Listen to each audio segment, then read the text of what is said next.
Perkenalkan diri. Nama dulu. Dari organisasi mana? Ya. Siap. Saya Lili Eko dari Rampas, Purwakarta Rampas. Oh, Rampas. Iya. Sekjen. Ini Pak Sekjen, Pak Roger.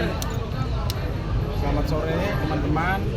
Sore hari ini semua simpul relawan itu berkumpul di rumah pemenangan ini dalam rangka untuk menyatukan persepsi dan frekuensi untuk bisa kita meminta mandat dari masyarakat itu bergerak secara serentak, bersinergi dengan seluruh elemen koalisi pemenangan Indonesia Maju di bawah kendali Bapak Ruslan Perkasa Ruslani. Dan kebetulan di sini ada beberapa tokoh penggerak seperti Bang Noel Emmanuel Ebenheser, lalu ada Bapak Budiman Sujatmiko dan juga beberapa tokoh-tokoh lain yang hari ini sudah menggerakkan dan melakukan konsolidasi baik secara internal maupun secara serentak. Harapannya upaya yang terus kita lakukan ini kemudian diharapkan berkesinambungan dan bersama-sama dengan seluruh elemen pemenangan koalisi Indonesia Maju kita jemput kemenangan Prabowo Gibran 2024 dengan meminta mandat dari masyarakat secara santun, kesatria, tidak perlu kita saling menjelek-jelekan antara satu dengan yang lain. Kehadiran ormas relawan yang ada pada sore hari ini seperti Rampas 08, lalu Propas Indonesia dan juga beberapa elemen relawan yang lain ingin menunjukkan dan membuktikan bahwa kita semua sampai dengan hari ini masih terus berupaya dan berjuang untuk memenangkan Pak Prabowo dan Mas Gibran dalam pemilu 2024 mendatang. Sehingga kalau kemudian ada dinamika di antara para pendukung, harap kita kemudian secara bijak untuk menyikapi dan bertindak atas dinamika tersebut.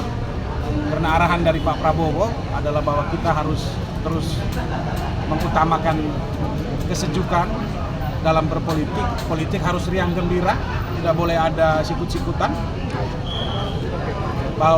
Bahwa kontestasi ini akan kemudian mengantarkan kita pada suatu proses demokrasi yang bermartabat. Pelaku-pelakunya adalah teman-teman relawan ini. Kebetulan beliau ini kakak saya juga. Iya. Beda di organisasi tapi punya satu tujuan yang sama. Pak, harapan di akar rumput seperti apa Pak untuk kemenangan Prabowo Pak Sekjen? Hari ini upaya yang dilakukan adalah bagaimana terus mendiskreditkan Pak Prabowo dan Mas Gibran. Upaya-upaya yang dilakukan itu tentu masyarakat sudah tahu, dan ketika mereka terus melakukan upaya-upaya itu, kecintaan dan juga berbondong-bondongnya masyarakat untuk datang dan mendukung Pak Prabowo Gibran itu semakin tinggi dan semakin luar biasa. Ini terbukti dari beberapa hasil lembaga survei yang dirilis 1, 2, 3 hari belakangan ini. Masifnya gerakan untuk mendiskreditkan Pak Prabowo, Mas Gibran dan keluarga Pak Jokowi ternyata tidak berpengaruh. Itu hanya berlaku di tataran elit, tetapi di tataran rakyat keberlanjutan, kesinambungan dan komitmen untuk melanjutkan legasi yang sudah dilakukan oleh Pak Jokowi itu ada sama Pak Prabowo dan Mas Gibran. Demikian. Terus Pak Roger. Ya, Makasih banyak Pak Roger. Pak Sekjen, untuk kemenangan Prabowo ini ada nggak strateginya dari Propas Indonesia dan Rampas sendiri? Kalau strategi tentu lebih kepada arahan, karena di tim kampanye nasional ini kan ada segmen tim Fanta ya, ada segmen tim Fanta. Jadi pergerakan dan juga arahan dari seluruh komponen dan elemen relawan itu berdasarkan arahan daripada tim Fanta itu sendiri. Ya, kebetulan tim relawan itu diketuai oleh Bang Rusli Haris. Ya, lalu di dalamnya ada beberapa tokoh seperti tokoh-tokoh muda seperti Mas Arief Rosid, lalu ada Ibu Imelda Sari dan juga beberapa tokoh-tokoh yang lain. Tentu seluruh pergerakan dan juga dinamika di lapangan itu kita based on tim kampanye nasional. Jadi kalau program dan juga apa yang harus kita lakukan tentu dengan cara masing-masing organisasi. Tetapi tetap komitmennya itu adalah menjaga persatuan, kerukunan seperti arahan daripada Bapak Prabowo Subianto. 1 putaran atau 2 putaran? 1 putaran. Untuk menghemat efektivitas waktu, 1 putaran. Bang, ini adalah pemilu di mana perang gagasan, visi dan misi dikedepankan. Siap. Kurang lebih visi dan misi Mas Gibran dan Pak Prabowo seperti apa? Astacita yang sudah disebar ke publik itu hari ini teman-teman media bisa melihat di berbagai platform media.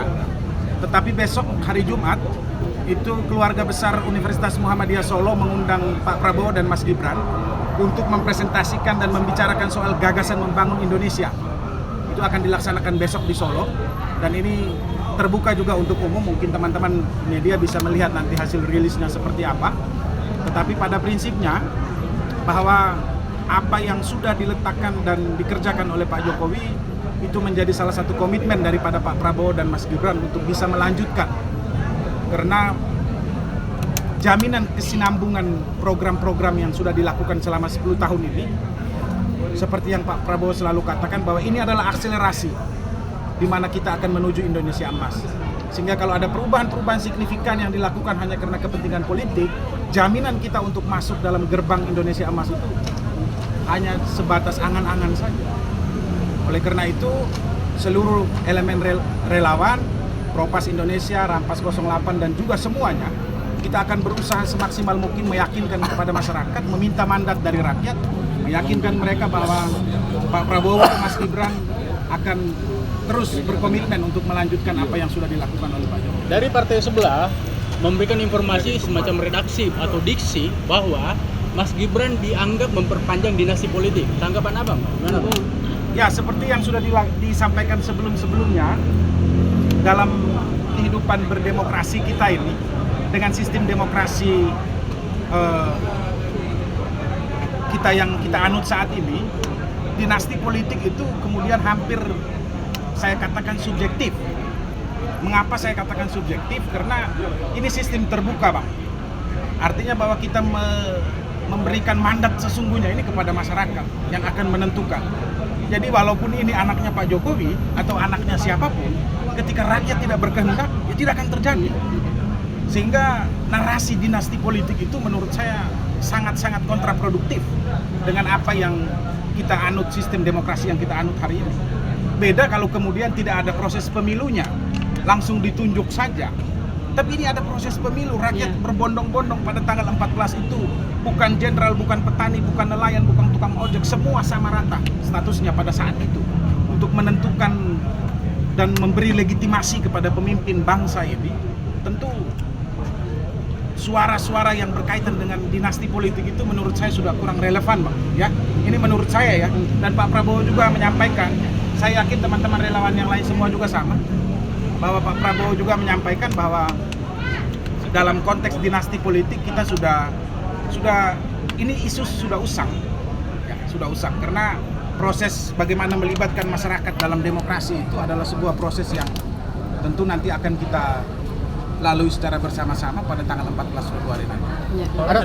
Ada kecenderungan Bang bahwa pemilu tahun ini akan ada sebuah kecurangan karena dari 02 sendiri Mas Gibran adalah bagian dari pemerintah Pak Jokowi sendiri dan alat-alat negara bisa dipergunakan untuk melakukan intimidasi atau melakukan praktek-praktek kecurangan pada pemilu tahun ini. Tanggapannya Bang? Ya, kita lihat saja kemarin soal beredarnya fakta integritas itu, ya, itu bukan dari kubu Pak Prabowo, tapi fakta integritas itu kemudian menunjukkan bahwa ada upaya-upaya dan manuver-manuver untuk bagaimana dialamatkan untuk kemenangan kepentingan kelompok tertentu.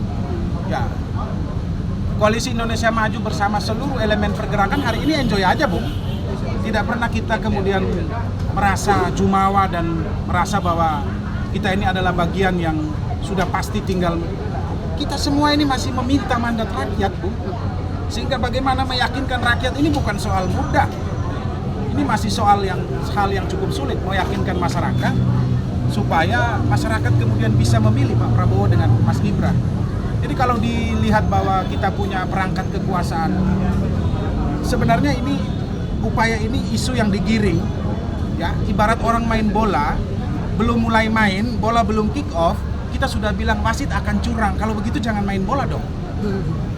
Anda sudah tahu wasit curang tapi Anda main bola. Bagaimana? Tapi bagaimana optimisme dari seluruh kontestan yang ada, dia harus memastikan bahwa seluruh perangkat pertandingan itu bersifat netral. Sama juga dengan pemilu. Ini gedungnya ada di sebelah ini. Ya. Mereka-mereka yang ada di dalam itu, para komisioner itu kita yakin bahwa mereka bekerja secara profesional. Dan kalau kemudian hari ini dinilai bahwa Pak Prabowo dengan Mas Gibran memiliki perangkat kekuasaan untuk kemenangan itu, saya pikir ini upaya untuk menggiring isu yang sangat-sangat tidak produktif. Lebih baik kita bicara gagasan, kita bicara ide, supaya nanti gagasan dan juga ide kita itu bisa diterima oleh masyarakat. Artinya ini perang pertarungan antara visi dan misi, Bang. Pertarungan gagasan, pertarungan visi dan misi. Kita akan lihat nanti bagaimana persepsi publik ketika debat di KPU, dan besok teman-teman bisa lihat di panggung Universitas Muhammadiyah Solo. Demikian. Kalau saya Anun dari Info Parung Bogor. Siap. Izin menanya. Nanti kan sebentar lagi akan diadakan debat capres dan cawapres. Pak Prabowo nanti ada tema di mana membahas tentang persoalan hukum. Siap. Ya kan? Bagaimana tanggapan Bang Roger terkait nanti narasi-narasi yang dibuat oleh pasangan cawapres nomor urut 1 dengan pasangan cawapres nomor urut 3 itu seakan-akan melakukan penyerangan terhadap kubu Pak Prabowo. Gimana tanggapan Bang Roger? Saat nanti ada tema tentang hukum, tentang politik KKN segala macam. Ya. Gimana Bang Roger tanggapan? Soal sorotan terhadap penegakan hukum ini kan salah satu capres kita sudah memberi penilaian ya, scoringnya. Ya tapi ya biarlah, itu kan dari perspektif dan juga kacamatanya beliau. Kita tidak bisa melarang atau kemudian memprotes itu. Ini penilaian yang barangkali mungkin akan dinilai kembali oleh masyarakat, bahwa ada satu peribahasa yang saya selalu katakan, bahwa menepuk air di dulang terpecik muka sendiri. Apa yang dilakukan hari ini adalah upaya untuk bagaimana terus mencari simpati dengan gaya playing victimnya itu. Ya, sekali lagi teman-teman ya, gaya playing victim itu tidak bagus di dalam demokrasi kita. Ya, jadi berupaya seolah tampil di depan publik dalam konteks dia lagi disakiti supaya mendapat simpati, itu nggak bagus. Ya. Coba kita lihat siapa yang mengkritik dan Pak Jokowi ini siapa, kan begitu. Saya pikir demikian ya, Ya, coba teman-teman ya. Terima kasih Pak Roger.